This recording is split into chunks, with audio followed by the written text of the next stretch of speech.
how to buy Snapchat Plus using FamPay. So if you want to buy Snapchat Plus using FamPay, then what you need to do is to buy Snapchat Plus with FamPay, you'll use your FamPay card, which acts like a debit or credit card within the Snapchat app payment section.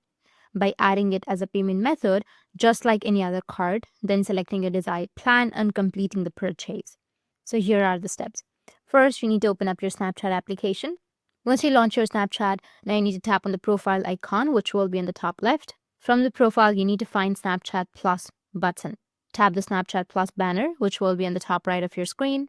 Or if you don't find it, then here in the middle of your screen, you will have Snapchat Plus. You need to tap on it, which will take you to this kind of interface. Or you can just simply go with settings, which will be in the top. And then from the settings, if you scroll down, you'll find Snapchat Plus right here. You can just simply tap on Snapchat Plus. So once you tap on Snapchat Plus, you will have this kind of interface.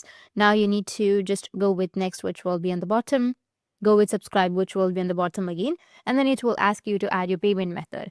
And while adding your payment method, you need to add your payment method of your FamPay. So input your FamPay card number, your expiry date, CVV, just as you would for any other card. And then follow the on-screen prompts to complete the purchase. That's how you can buy Snapchat Plus using FamPay. And if you have any questions, feel free to comment below. Thanks for watching.